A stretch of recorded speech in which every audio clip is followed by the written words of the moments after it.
30 টাকায় 3টে পরোটা, আনলিমিটেড তরকারি, একটা ডিম, এক টুকরো কাঁচা পেঁয়াজ, একটা কাঁচা লঙ্কা, 30 টাকা, যাতে হয় না ট্রেনের টিকিট।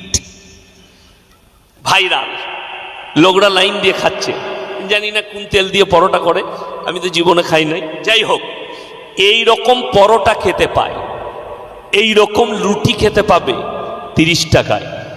সে যাকে দিচ্ছে সে অফিসে গিয়ে চেয়ারে পা তুলে বসবে, কর্মচারীকে বলবে কফি নিয়ে আয়, চা নিয়ে আয়, ছুটে গিয়ে চা এনে দিবে।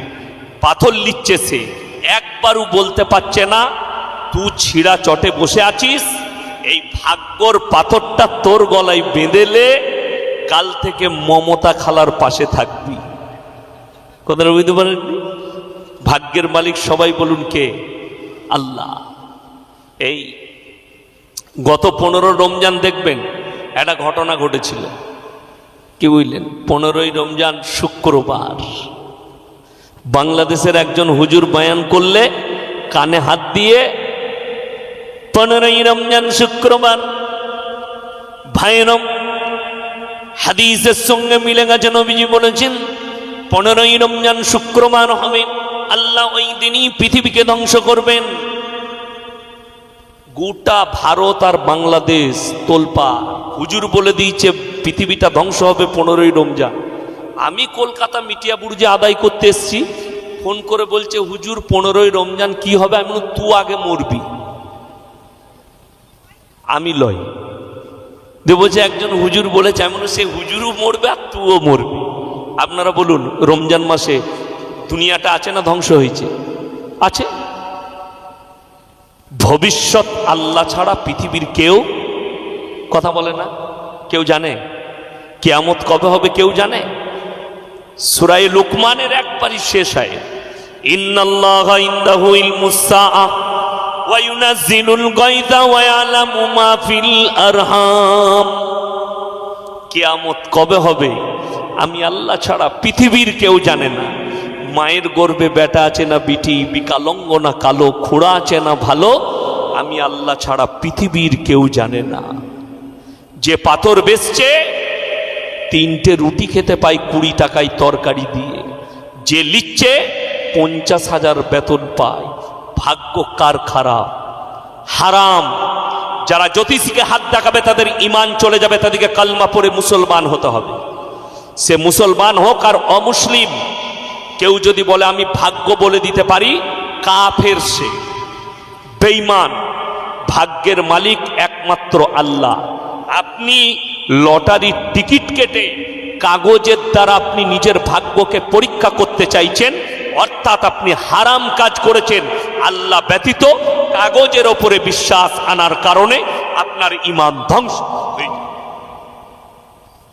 সকলে বলুন রুজির মালিককে? আল্লাহ। রসুলের হাদিস শুনিয়ে অনেক চুনা মনে করে যাদের ঈমান কমজোর। আমরা আলেমরা বিশ্বাস রাখি রুজির মালিক, সকলে বলুন আল্লাহ। আমরা আলেমরা বিশ্বাস রাখি, তার কারণ কি? একটাই, আমরা প্রমাণ পাই, প্রমাণ দেখিয়ে দিচ্ছি আপনাদিকে। আজকে প্রমাণ দিয়ে যাচ্ছি।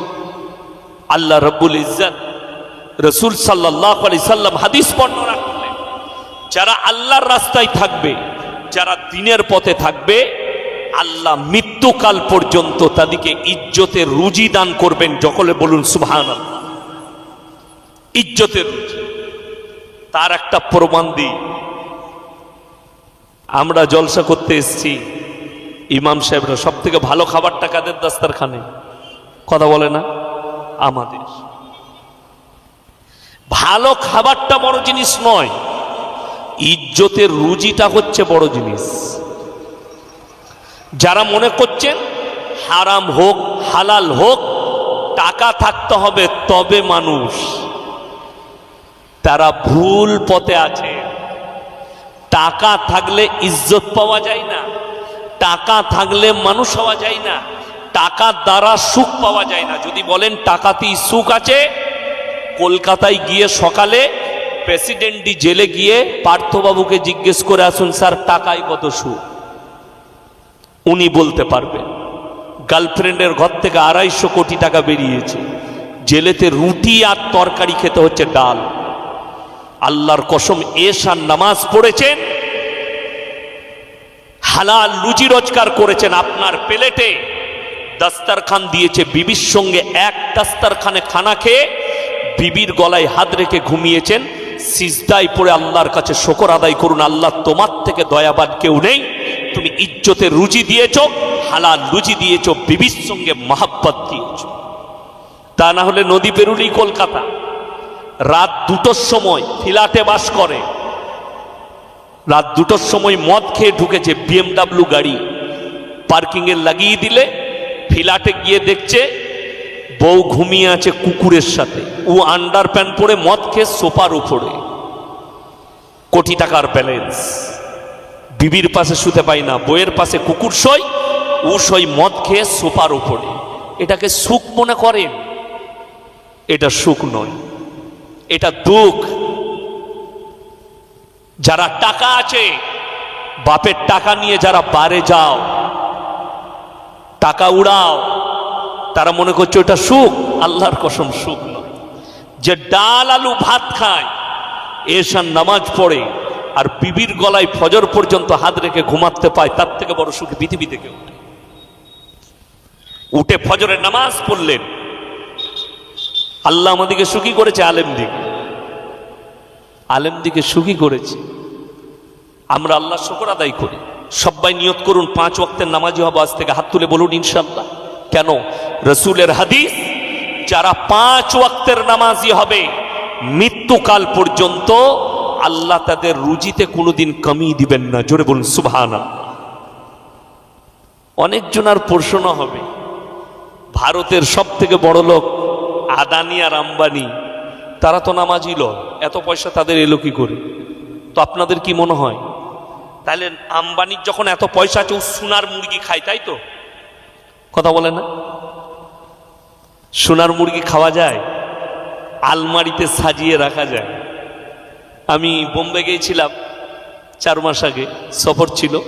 একজন দাওয়াত দিল, হুজুর দেশি মুরগি খাবো। মানে বোম্বেতেও দেশি মুরগি পাওয়া যায়? বলে হ্যাঁ খাই। তো গেলাম, দেখছি লাল মুরগি, সেই বড় বড় পাটনাই মুরগিগুলো রান্না করেন। দুধ, এটা দেশি কে বললো? আমার মারা যেটা চাষ করে, ডিম পাড়ে, সেই মুরগি আর এই মুরগি বহুত ফারাক। তো আম্বানিকেও মুরগি খেতে গেলে গ্রামের মুরগি কিনে নিয়ে যেতে হবে। তো জেনে রেখে দিবেন, কলকাতায় সকালবেলায় চলে যান, যারা মনে করছেন পয়সা যাদের আছে তারা ভালো খায়, ধর্মতলায় সকালবেলায় চলে যাবেন, ইডেন গার্ডেনে চলে যাবেন সকালবেলায়, গিয়ে দেখুন রেড রোডে আন্ডার প্যান্ট পরে ছুটছে সকালবেলায় কোটিপতিরা। ডাক্তার বলেছে রোজ 3 কিলোমিটার ছুটবি। বলে কেন? শৈশু গয়কার র সুগার 450 চলছে, ডাক্তারে বলেছে 3 কিলোমিটার হাঁটবি। ও আবার সাথে বউকে লিয়েছে। বউ বলছে আমি কেন গো? বলে তোরও হয়ে যাবে খেপি, ছোট এখন থেকে। কি বুঝলে? হ্যাঁ।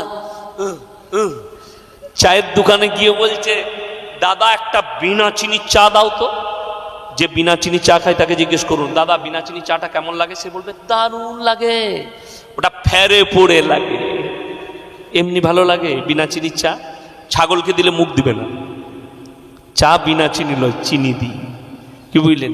ওই জন্য ফেরে পড়ে বিনা চিনির চা। ব্যাঙ্গালোরের ডাক্তারের কাছে যাবেন, সুগার, ওরে বাপরে 450। স্যার কি কি খাবো?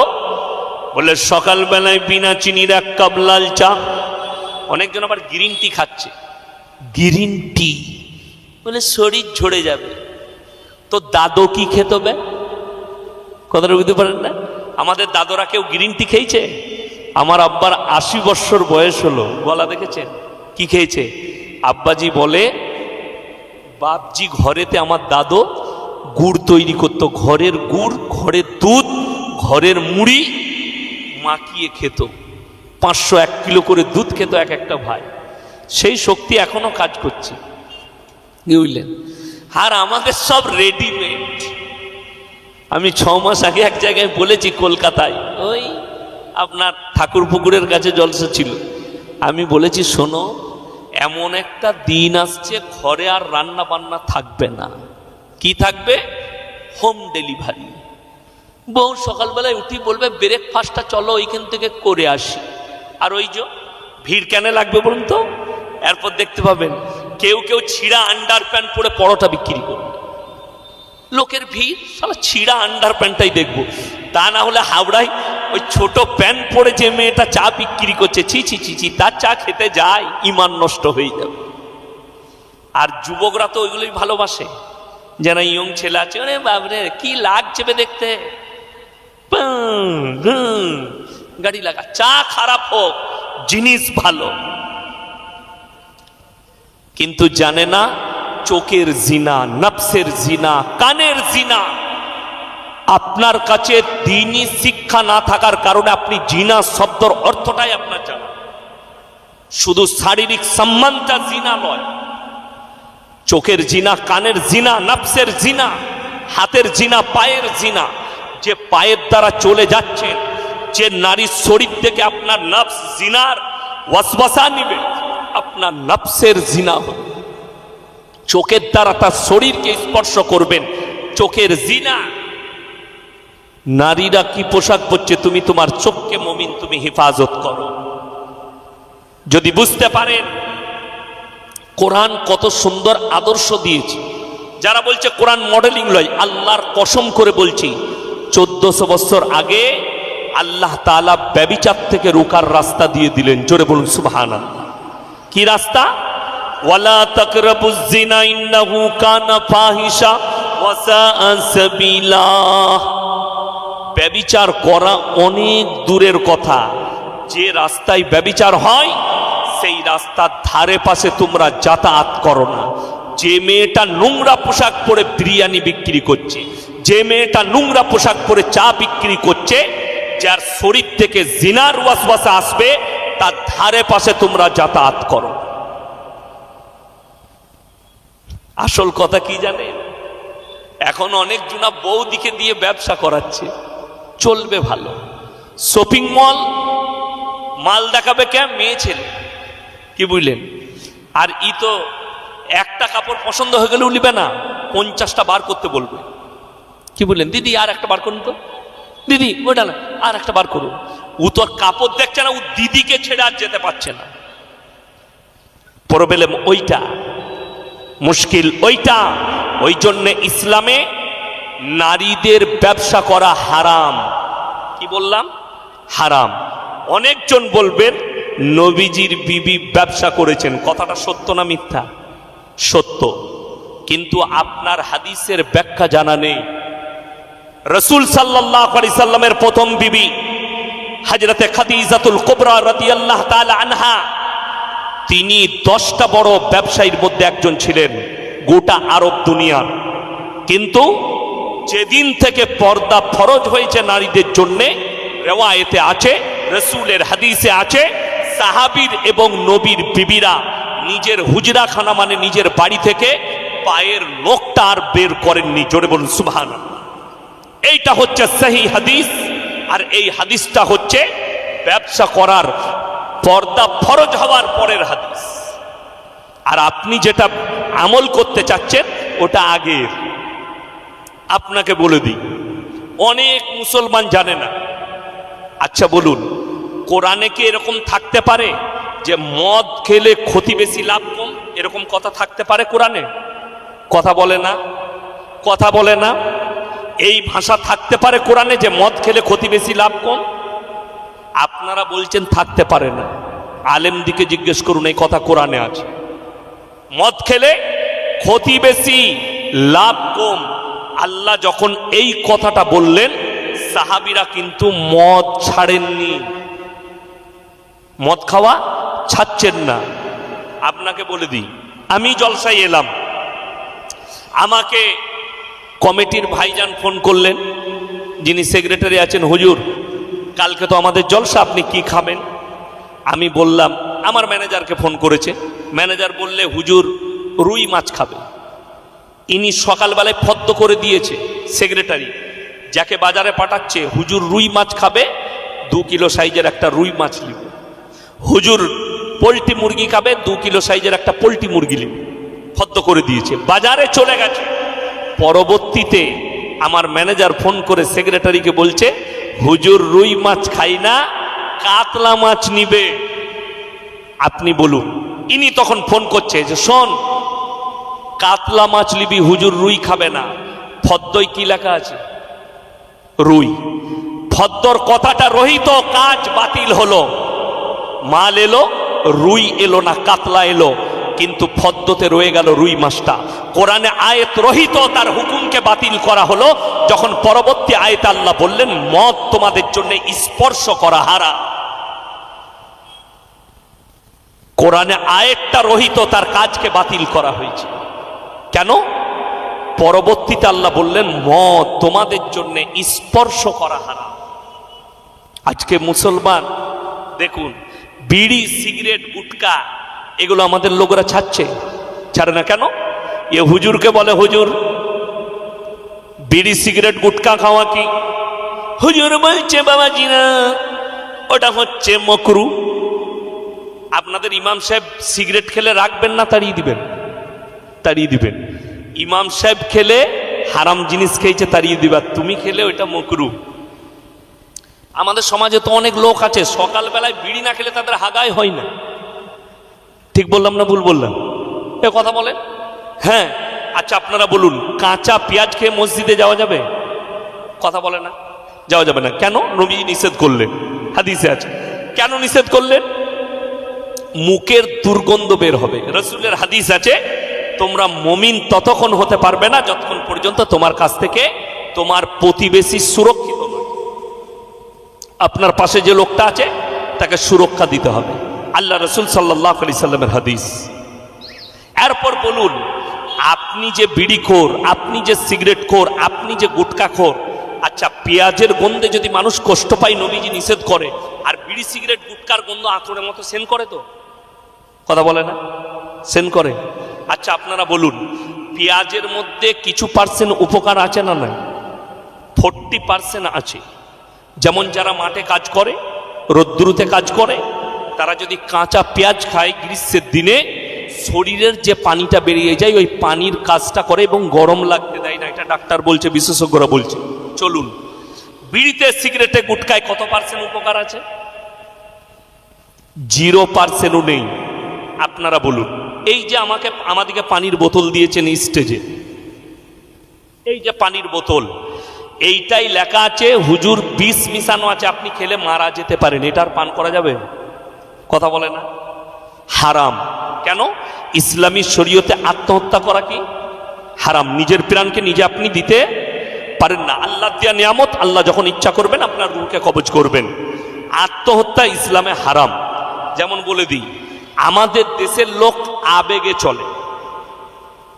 কলকাতা, এই 24 পরগনায় হবে, একটা মেয়ে ছেলে গজল পড়ে, খুব ভালো গলা, আর আমাদের দেশের লোক বায়ান শুনে না, গলা শুনে। কি শুনে? গলা। হুজুর যদি সুর করে বক্তব্য দেয়, সুরে জলসা শেষ হয়ে গেল, বুঝলি কি হুজুর? বুঝিনি কিছু। গলাটা হুজুরের ভালো, ওই করে তো সমাজ শেষ হয়েছে। লোককে গজল শোনাচ্ছে, বিসমিল্লাহ বলে গিলাস তুলে গালে ঢেলে নিল, বিসমিল্লাহর ওসিলাই বিষ পানি হয়ে গেল। এটা সম্পূর্ণ হারাম লফজ। জেনে শুনে বিষ পান করাটাই তো হারাম। ওই জন্য এই লাইনটা যে বলেছে, এটা কোরআন বিরোধী, রসুল বিরোধী, হাদিস বিরোধী। ভুলবশত পানি পান করেছে, সেটাই বিষ ছিল, বুঝতে পারেনি। খালি বিসমিল্লাহ বলার কারণে বিসমিল্লাহর বরকতে আল্লাহ বিষ কাটিয়ে দিয়েছে, এই কথাটা ঠিক। জেনে শুনে, এই যে কারেন্টের তার, আমি যদি বলি আমি ইয়াসিন আল্লাহর ওলি, কারেন্টের তারে হাত দেবো, তোমরা আমার কেরামতি দেখবে, আমাকে শর্ট মারবে না। ই চিনে এটা ইয়াসিন? ওর সিফাত আর ওর কাজ হচ্ছে শর্ট মারা। আচ্ছা বিসমিল্লাহ বলে কেউ যদি সাপের গর্তে হাত ভরে, চুমু খাবে না কামড়াবে? কামড়াবে। কেন? সাপের গুণ হচ্ছে কামড়ানো। যদি বলেন হুজুর আল্লাহর ওলি হলে কামড়াবে না, তো তোর থেকে বড় ভণ্ড আর কেউ নয়। হযরত আবু বকর সিদ্দিক রাদিয়াল্লাহু তাআলা আনহুর থেকে বড় ওলি পৃথিবীতে কেউ হতে পারে? কথা বলবেন, কেউ হতে পারে? রাসূল আকরাম সাল্লাল্লাহু আলাইহি ওয়াসাল্লাম হিজরতের সময় গুহার মধ্যে ডান রানে মাথা রেখে ঘুমাচ্ছেন আল্লাহর নবী। হযরতে আবু বকর সিদ্দিক রাদিয়াল্লাহু তাআলা আনহু নিজের চাদরটাকে ছিঁড়ে ছিঁড়ে ছিদ্রগুলো বন্ধ করছেন, যাতে কোনো পোকা মাকড় বিচ্ছু সাপ এসে নবীজিকে দংশন না করে। এমন অবস্থায় একটা গর্তের মধ্যে সাপ ছিল, হযরতে আবু বকরকে দংশন করলেন। এত জ্বালা যন্ত্রণা, বিষাক্ত সাপ, চোখের পানি এসছে, এক টপ পানি রাসূল আকরাম সাল্লাল্লাহু আলাইহি সাল্লামের চেহারা মুবারকে পড়ে গেছে। নবীজি উঠে বসে গেলেন, হযরতে আবু বকরের দিকে তাকালেন আর বললেন, হে আবু বকর, তোমার কি স্ত্রী পুত্র পরিজনকে মনে পড়ছে? হযরতে আবু বকর নবীজিকে জড়িয়ে ধরে বললেন, আল্লাহর কসম করে বলছি, আমি আমার স্ত্রী পুত্র পরিজনের থেকেও আল্লাহকে এবং আপনাকে বেশি ভালোবাসি। আমাকে সাপে দংশন করেছে, তার জ্বালাই কাঞ্চি। আল্লাহর রাসূল সাল্লাল্লাহু আলাইহি সাল্লাম রিওয়ায়েতে আছে, মুখ থেকে থুতু বের করলেন আর লাগালেন, বিষ উদাও হয়ে গেল। জোরে বলুন সুবহানাল্লাহ। সাপ যদি হযরতে আবু বকরকে না চিনে তো সে ইয়াসিনকে কি করে চিনবে? দুঃখ তো ওইটাই, বেদনা ওইটাই। আজকে আপনি মাজাক বানিয়েছেন ইসলামের। 24 পরগনায়, হাওড়া জেলায় কিছু জায়গায় বালিগা মেয়েদিকে নিয়ে এসে, বড় বড় মেয়েদিকে নিয়ে এসে স্টেজে মরদরা বসে আছে আর তাদেরকে দিয়ে গজল পড়ানো করাচ্ছে। সম্পূর্ণ হারাম। আমার এই ফতোয়া যদি কোনো বাপের বেটা মুফতি কাটতে পারে, আমি জীবনে আর সমাজের বুকে বক্তব্য দেবো না। আমি 2 ঘন্টা আছি, নিয়ে আসুন কোনো বাপের বেটা মুফতি থাকবে যে আপনি ভুল বলছেন। একজন বালিগা মেয়ে স্টেজ হিসেবে বায়ান করা শরীয়ত সম্মত হারাম। রোজার মাসে একজন ফোন করেছে, হুজুর আমাদের এখানে তারাবি হচ্ছে, কোথায় বলবো না। কে পড়াচ্ছে? মহিলারা ছাদে তারাবি পড়ছে, পড়াচ্ছে একজন হাফেজ সাহেব। আমরা হাফেজ সাহেবের বয়স কত? বলে 18 বছর। আমি বললাম, নামাজ তো হবেই না, ঘুরিয়ে জিনা করার গুনাহ হয়ে যাবে। যদি বলেন কেন? আচ্ছা, ছেলেরা কত বছর বয়সে বালিগ হয়? 12 বছরে। 9 বছর বয়সে ছেলে এবং মেয়ে বালিগান করিবা। 10 বছরে বালিগ, 12 বছর হয়ে গেলে সে বাচ্চা ধারণ করার ক্ষমতা নিয়ে আসে। 12 বছর হয়ে গেলে এরপর একটা 18 বছরের ছেলে, সে যদি তারাবির নামাজ পড়ায়, এর পেছনে যদি খালারা দাঁড়িয়ে থাকে, সে তো নামাজে সালাম ফিরে ডান দিকে যদি ভালো থাকে, মাথাটা আর বাঁ দিকে আসবে না, আসবে? নামাজটা ওইখানেই শেষ। এটা ইসলাম বলছে হারাম। নাবালিগ বাচ্চা হতে হবে, 10 বছরের বেশি হওয়া যাবে না। তবে মহিলাদের সামনে সে তারাবি শোনাতে পারবে, মহিলারা তার পেছনে তারাবি পড়তে পারবে, তার আগে নয়। এটা আমি ইসলাম বলছি আপনাদেরকে। আপনি মাজাক বানিয়ে রেখে দিয়েছেন ইসলামের। আপনার কাছে দিন না থাকার কারণে বেঈমান কাফেররা দাঁড়িয়ে ইসলামের উপরে আঘাত হানছে। আমাকে বসান মিডিয়ার সামনে, এদের মুখটা 3 মিনিটে বন্ধ করব, আমি 3 মিনিট সময় নেব না।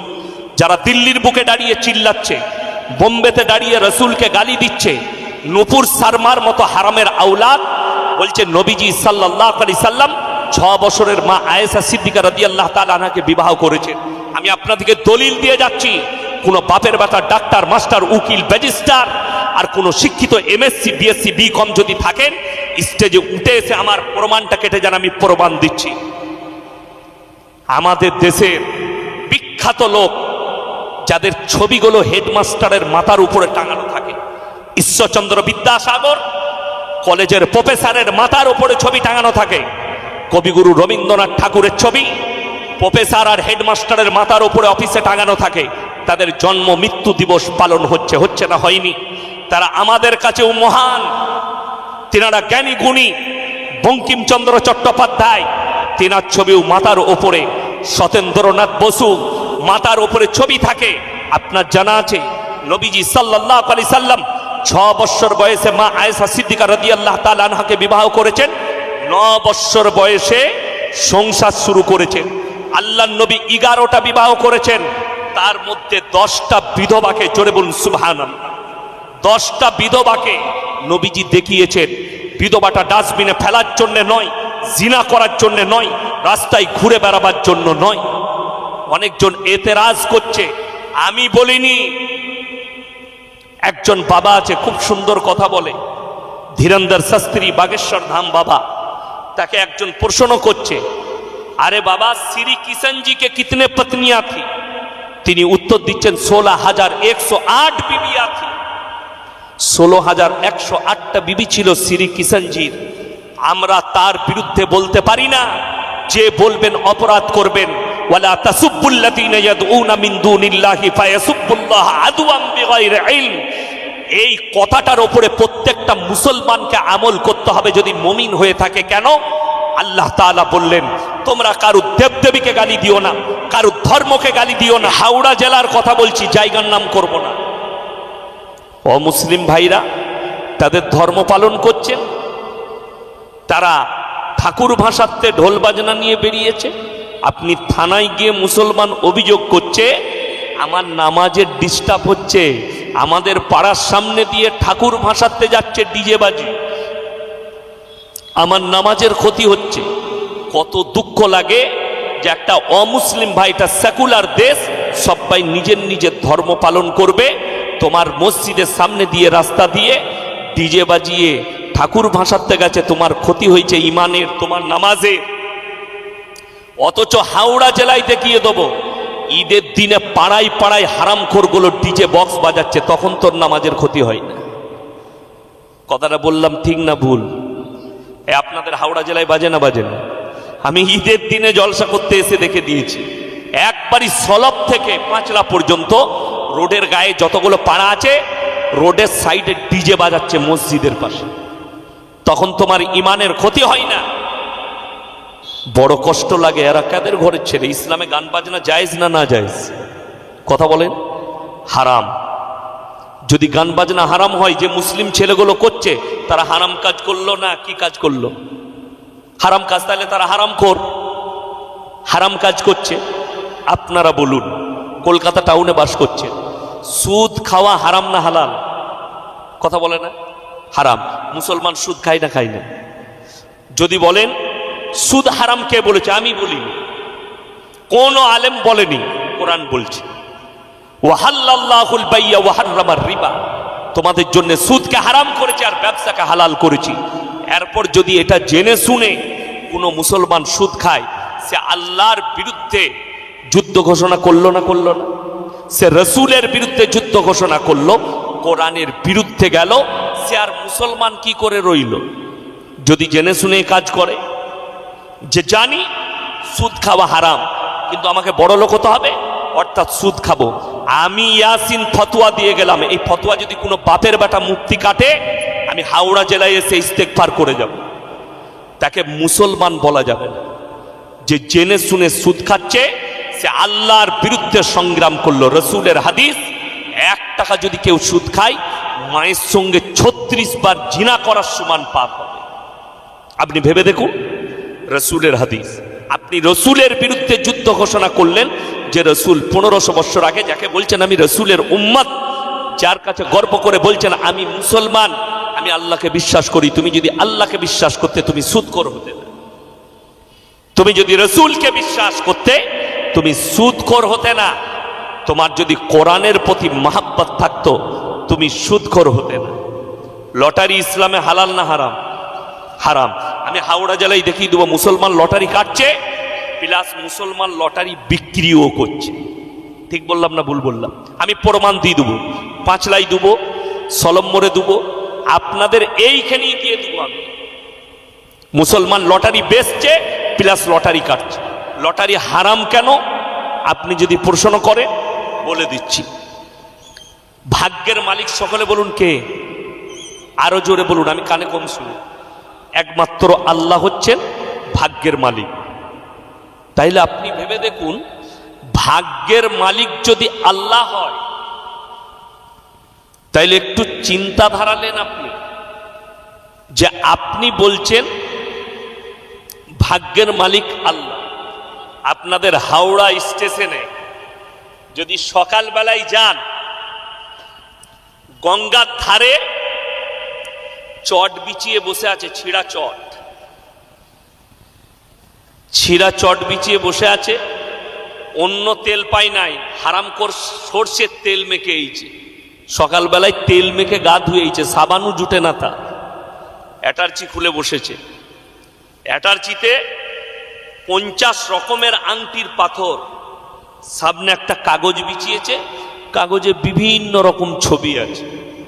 তার নাম জ্যোতিষী, তার নাম গণককার। দেখে বলে দিচ্ছে তোমার হাত দেখে, হাতকে দেখাচ্ছে। সাঁকড়াইল থেকে ট্রেনে চেপে হাওড়ায় নেমেছে, কলকাতায় চাকরি করে, হাওড়া স্টেশনে চাকরি করে। বর্ধমান থেকে এসে নেমেছে প্রফেসর, 1 লাখ টাকা বেতন পায়। মেডিকেলের ডাক্তার 70,000 বেতন পায়। নেমেই হাত দেখাচ্ছে, দেখো দেখিনি। ও দেখে বলে বিরাট গোলমাল তো, তোমার ভাগ্য খারাপ যাচ্ছে, প্রমোশন আটকে আছে। সে বলছে বাবা কি করব, এই পাথরটা নিয়ে যাও আংটির, এটা আংটি বানিয়ে পরে নাও, তোমার ভাগ্য ফিরে যাবে। কিন্তু দুঃখের বিষয়, যে লিখছে সে 1 লাখ বেতন পায়, যে দিচ্ছে সে ছিঁড়া চটে বসে আছে। একটা পাথর বিক্রি হলে হাওড়ায় গঙ্গার কিনারায় 3টে রুটি তরকারি 20 টাকায়। দেখছেন না? আমি কালকে দেখছিলাম গাড়িতে আসতে আসতে, কি বুঝলেন?